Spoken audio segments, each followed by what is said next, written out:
Imagine standing outside Madison Square Garden in the middle of a New York heat wave. You can't see the bride.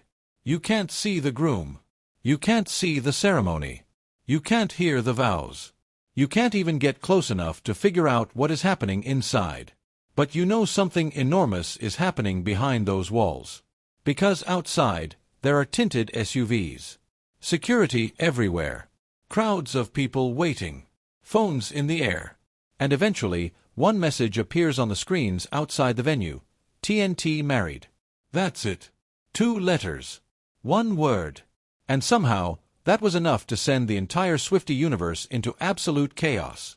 Because according to the source we're working from, Taylor Swift and Travis Kelce's wedding had finally happened, and rather than disappearing to a secret island with a tiny guest list, the couple reportedly turned one of the most recognizable venues in New York City into the setting for a wedding on a completely different scale.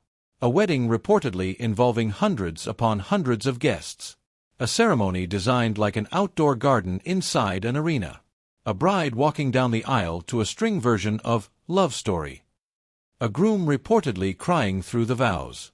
Paul McCartney, Stevie Nicks, Adam Sandler, Selena Gomez, Emma Stone, Sabrina Carpenter, Tate McRae, and a guest list so enormous that even after days of photographs, reports, sightings, and speculation, people were still trying to figure out who actually made it through the doors. And then there was the other mystery. The people who weren't there. Because when Taylor Swift gets married, the question isn't simply, who attended? The question becomes, who wasn't invited? And suddenly, the guest list becomes its own story.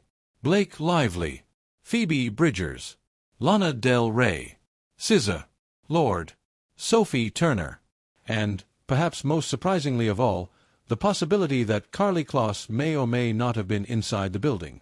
That uncertainty alone became a storyline.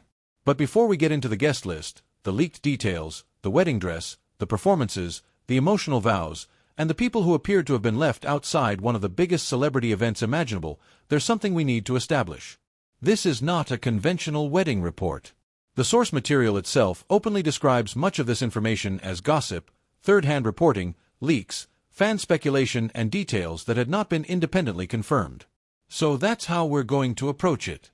We're separating what the source presents as known from what was merely reported, rumored, or interpreted by fans. Because when you're talking about Taylor Swift, one blurry photograph can become a headline before anyone has even figured out whether the photograph is real. And that's exactly what happened here. So, Swifties, if you love following every chapter of Taylor's journey, the music, the relationships, the Easter eggs, the major moments, and everything that happens between the headlines, you're in the right place. This is Taylor Timeline. And this wedding story, it may be one of the wildest Taylor stories yet. 4 months, or at least according to the source material, people imagined a completely different kind of Taylor Swift wedding. Something secret. Something impossibly exclusive. Maybe an island. Maybe a private estate.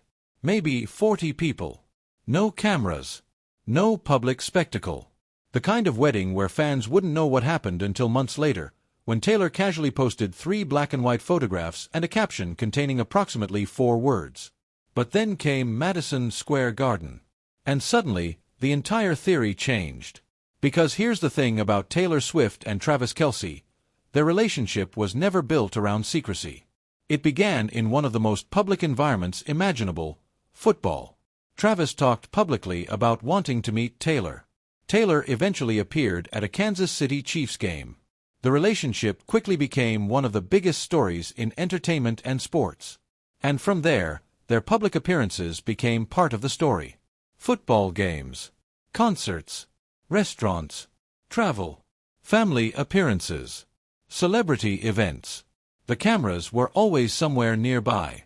So the idea that the wedding would suddenly become a completely invisible event was always going to be difficult to reconcile with the public nature of their relationship. That doesn't mean Taylor couldn't have chosen privacy. Of course she could.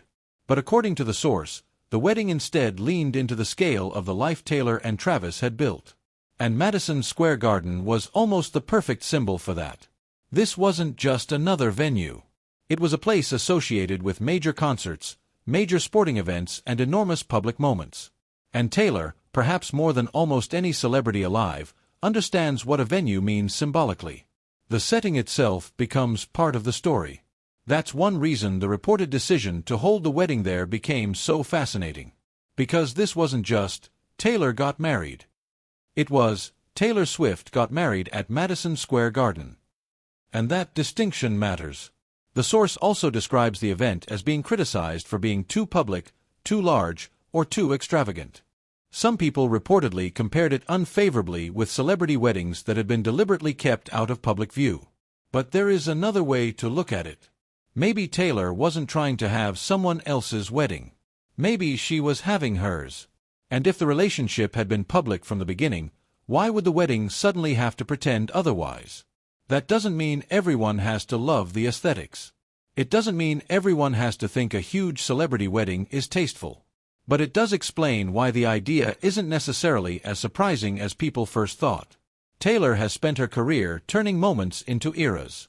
Her concerts aren't just concerts. They're productions. Her albums aren't just albums. They're worlds. Her public appearances often become part of a larger narrative. So a massive wedding for Taylor Swift. The concept almost writes itself. But what happened inside Madison Square Garden is where the story becomes much more interesting. Because the source claims this wasn't simply a room full of celebrities sitting around waiting for dinner. It was reportedly designed like an entire world. The first major detail involved the entrance. According to the source, the wedding's entryway was decorated in peach and white, with large photographs representing Taylor and Travis at different stages of their lives. Childhood, their individual journeys, and eventually, their relationship. The closer guests reportedly moved toward the main venue, the more the imagery connected the two stories. And that is actually a very Taylor-like concept. Because Taylor's career has always been built around chronology. The girl she was. The woman she became. The relationships. The eras. The memories. The transformation. So even a wedding entrance reportedly became a visual timeline. There was also reportedly a wedding logo featuring two T's. And underneath it was a phrase associated with one of Taylor's most famous songs, "It's Going to Be Forever." That detail immediately became controversial because anyone who knows the rest of Blank Space knows exactly what comes next. But that is also part of what makes the detail so Taylor. She has spent years taking phrases, lyrics, and pieces of her own mythology and giving them new meanings.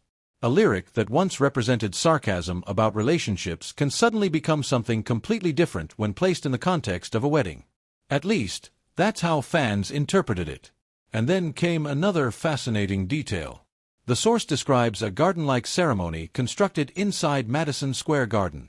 Green, white, flowers, trees, a bridge, and an island-like stage where the ceremony reportedly took place.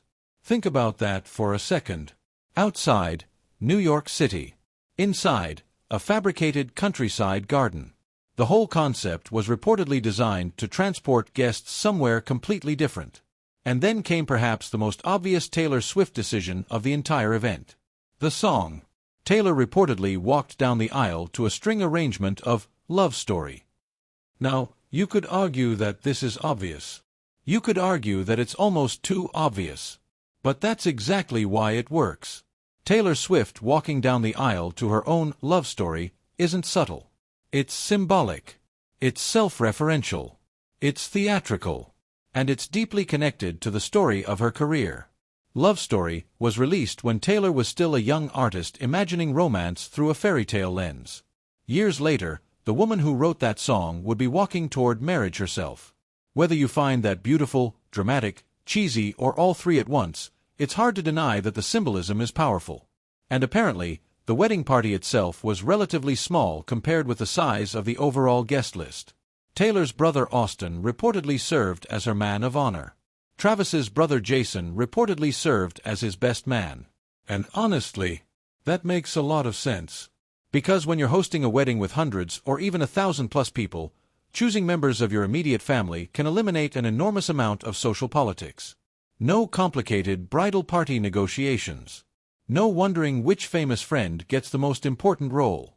No risk of accidentally creating an international incident because someone who thought they were Taylor's best friend wasn't standing beside her. Just family. Simple. And then came the dress. According to the source, Taylor and Travis were dressed by Jonathan Anderson for Dior. Travis reportedly wore a white tuxedo. Taylor reportedly wore a gown featuring a long veil and train. And that was enough to send the internet into prediction mode. Because Taylor Swift's wedding dress wasn't going to be treated like an ordinary wedding dress. It was always going to become an archaeological site. Every detail would be examined.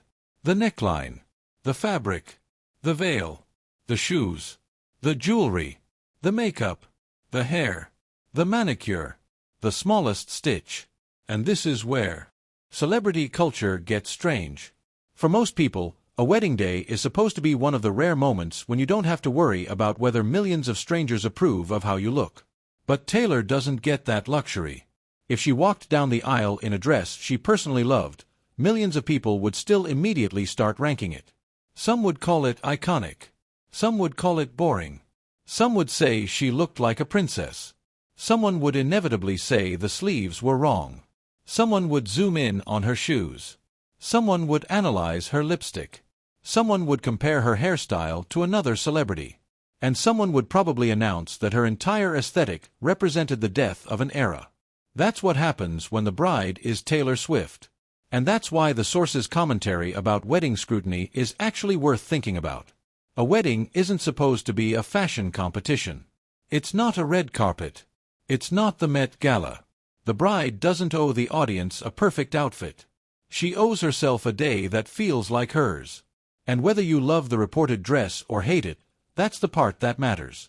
Because Taylor's entire career has involved an unusual relationship with public judgment. She has spent years being told how to dress, how to behave, who to date, what to write about, and what version of herself the public should accept. A wedding should, at least theoretically, be one place where the decision belongs entirely to her. And yet, even here, the public was already waiting to judge. But the dress wasn't the only fashion conversation. The wedding apparently included custom Christian Louboutin footwear for members of the wedding party. And jewelry reportedly included Cartier. So yes, the scale was unmistakable. But perhaps the most unexpected part of the ceremony wasn't what Taylor wore. It was who reportedly officiated. Adam Sandler. If someone had asked you before this wedding to guess who would officiate Taylor Swift and Travis Kelce's ceremony, Adam Sandler probably would not have been the first name on your list. Maybe a close friend. Maybe a family member. Maybe someone from Taylor's professional world. Maybe someone from Travis's. But Adam Sandler? That is a twist. According to the supplied source, Sandler reportedly officiated the ceremony and even wrote a song connected to the occasion. And whether you find that hilarious or bizarre, there is something important underneath it. Taylor and Travis didn't necessarily choose the person who made the most conventional sense. They reportedly chose someone connected to their world. Someone familiar. Someone whose presence could make the ceremony feel personal rather than institutional. The ceremony reportedly also included personal vows. And this is where the story became much more emotional. According to reports described in the source, Taylor and Travis each read their own vows, reportedly from gold books. The vows together were said to have lasted around 20 minutes. That's a long time. Especially when you remember that hundreds of people were reportedly sitting there watching. But the source says Travis became emotional. He reportedly cried throughout much of the ceremony. And one detail attributed to reports about the vows was particularly emotional. Travis reportedly promised to protect Taylor forever. We have to be careful here. The supplied material itself treats these details as reported information rather than a publicly released transcript of the vows. So we can't know every word. We can't know exactly what Taylor said. And we shouldn't invent her private emotions. But according to the source, Taylor's vows reportedly touched on the idea that she had once wondered whether true love was possible for her after years of feeling that her life was simply too much. If that detail is accurate, it would carry enormous emotional weight because Taylor's music has repeatedly explored that tension. The tension between wanting love and fearing what comes with it. Wanting intimacy while living under extraordinary public scrutiny. Wanting something real while knowing that millions of people will immediately turn it into a story. And perhaps that is why the wedding itself became so fascinating. It wasn't simply the culmination of a celebrity relationship. For fans who have followed Taylor for years, It represented the continuation of a question that has existed throughout much of her career. Could Taylor ever actually find the kind of love she kept writing about? The girl who wrote fairy tales about romance became a woman whose real life was analyzed almost as intensely as her music. And now, if the source's reporting is accurate, she was standing in front of hundreds of people making promises about forever. That's a different kind of ending. Or maybe it's not an ending at all. Maybe it's the beginning of another era. But before we get there was a moment outside the building that made the entire city realize exactly what had happened. Imagine being nowhere near the ceremony. You don't know what Taylor is wearing. You don't know what Travis said. You don't know whether they're already married. You're standing outside Madison Square Garden with thousands of other people. And then the screen changes. TNT married. That was apparently the public signal. No long announcement. No elaborate statement. Just the information everyone had been waiting for. And suddenly, the crowd knew. Taylor Swift was married. Travis Kelce was married. The wedding was over. And then, according to the source, the weather changed. After the heat wave, rain reportedly began falling. And a rainbow appeared. Now, obviously, weather is weather. But Swifties aren't exactly known for ignoring symbolism. So the rainbow immediately became part of the narrative. And then came another New York detail. The Empire State Building reportedly lit up blue. And suddenly, fans had their something blue. It was almost absurdly cinematic.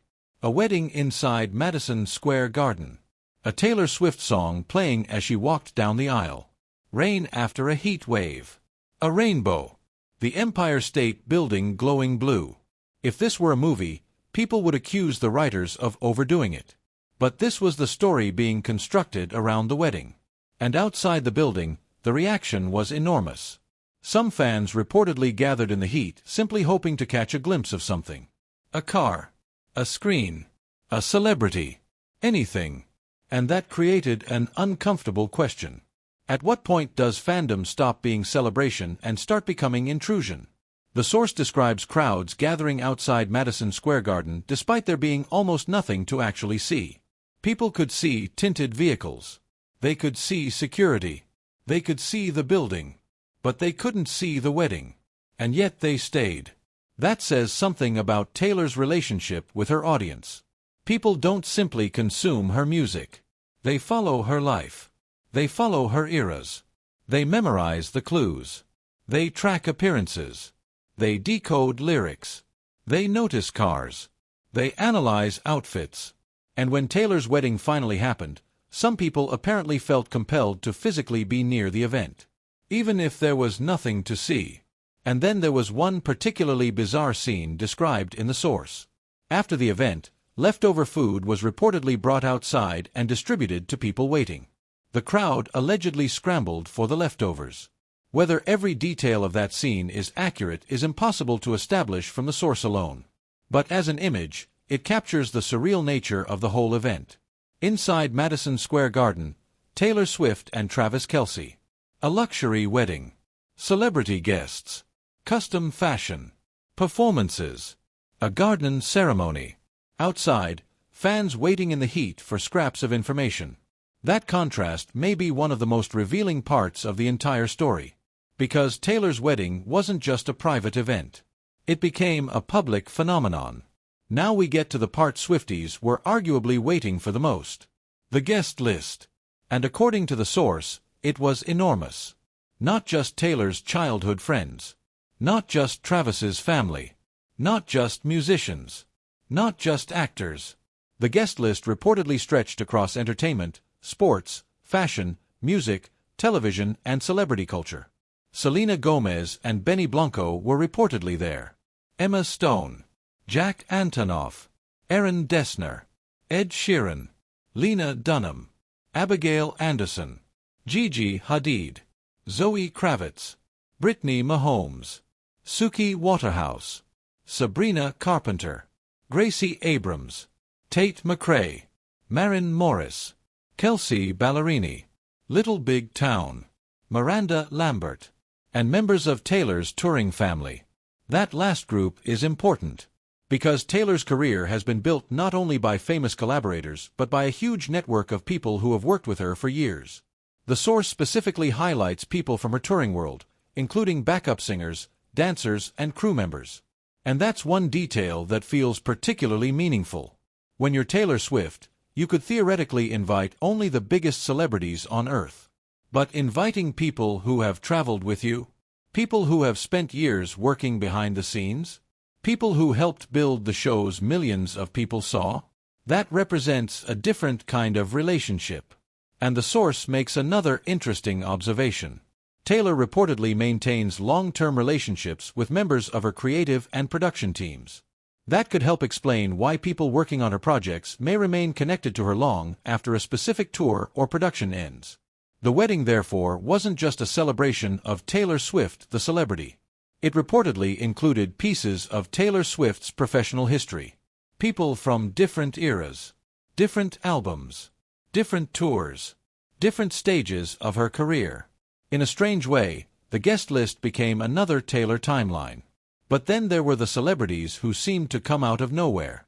Nikki Glaser, Jenny Han, Jamie Oliver, Fergie, Jennifer Lopez, Brad Pitt, Bowen Yang, Liam Hemsworth, Jessica Alba, Nelly, MGK, Julianne Moore, and even Paul McCartney and Stevie Nicks. Some names made perfect sense. Others left fans asking, wait, how does Taylor know them? And that's where the source makes an important distinction. A celebrity wedding isn't necessarily a list of best friends. Some guests may be close personal friends. Some may be long-time professional collaborators. Some may be friends of friends. Some may have worked with Taylor. Some may have crossed paths with Travis. And some may simply be people with whom Taylor has built a relationship over many years. From the outside, we don't know the true hierarchy. And that's important. Because a photograph of two celebrities standing next to each other doesn't tell us whether they're best friends. A wedding invitation doesn't necessarily reveal the depth of a friendship. And a person not being photographed doesn't necessarily mean they weren't there. Which brings us to one of the biggest problems with trying to reconstruct this wedding. There were supposedly hundreds of people inside. But the public only saw a fraction. So the guest list we think we know may not be the guest list that actually existed. Sometimes the most revealing part of a celebrity wedding is the empty chair. And according to the source, there were several. But none generated more conversation than Blake Lively and Ryan Reynolds. Their absence became a story almost immediately. The source connects this to the controversy surrounding Blake Lively and the reported tension between Blake and Taylor. But this is exactly where we have to slow down. We don't know why Blake wasn't there. We don't have Taylor's private explanation. We don't have a verified statement from either woman establishing exactly what happened. So anything beyond the observable absence is speculation. But the absence itself is notable if the reported history of their friendship is accurate. Because Blake and Taylor have been publicly associated for years. Taylor has been close with Blake's family. Taylor has been connected to their children. Their friendship has been part of the public story around Taylor for a long time. So seeing Blake absent from a major milestone naturally led people to ask questions. Was there a falling out? Was there a disagreement? Was the invitation never extended? Did Blake choose not to attend? Was there another reason entirely? We don't know. And that's precisely why the absence became so fascinating. Then came Phoebe Bridgers.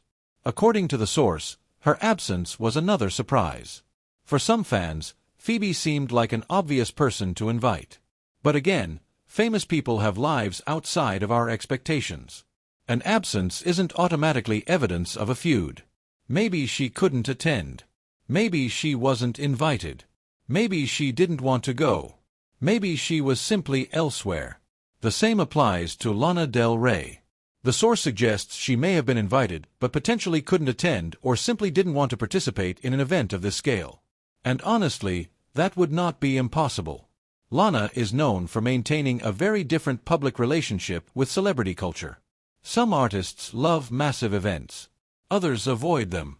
Some thrive in front of cameras. Others deliberately disappear. Taylor's wedding reportedly represented one extreme.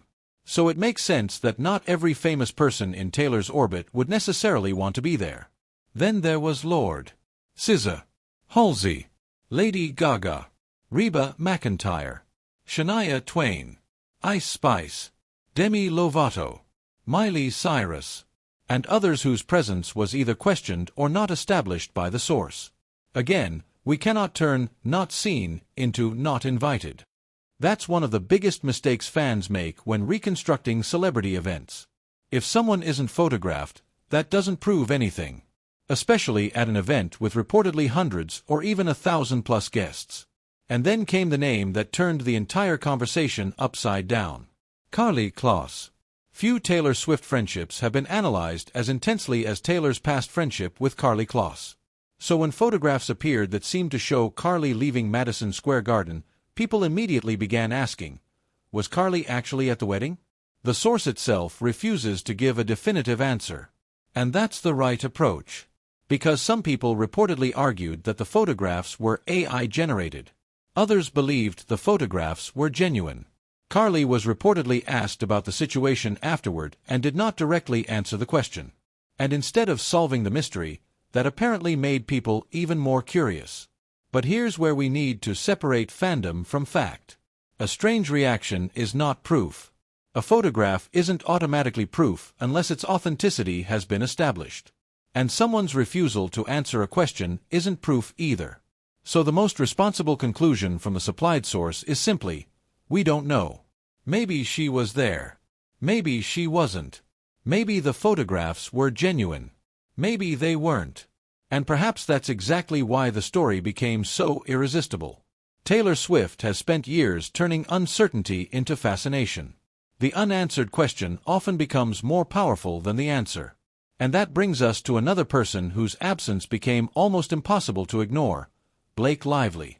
Because if Karlie was a mystery, Blake was a much more obvious question. If their friendship had been as close as it appeared publicly, why wasn't she there? Again, we don't know. But what we do know is that the absence became part of the story. And that may tell us something about the modern celebrity wedding. There's something almost poetic about the way this story reportedly unfolded. For years, Taylor Swift's fans have followed her through eras. They watched the girl become the songwriter become the superstar become an icon. And now, according to the source material, they watched another chapter arrive. Not on a stage. Not at an awards show. Not during an album announcement. But at a wedding. Inside Madison Square Garden. Surrounded by family, friends, collaborators, and some of the biggest names in entertainment. And outside, thousands of people were waiting for even the smallest glimpse. That contrast tells you everything about Taylor's life. Inside the building, there was supposedly a private moment between two people. Outside, there was an entire world waiting for information. And somewhere between those two realities is Taylor Swift's existence. She has always lived between the personal and the public. Between the woman and the icon. Between the songwriter and the superstar. Between the person who wants to be understood and the celebrity who knows that being understood by millions of strangers is almost impossible. Maybe that's why the most meaningful detail isn't the venue. It isn't the dress. It isn't the guest list.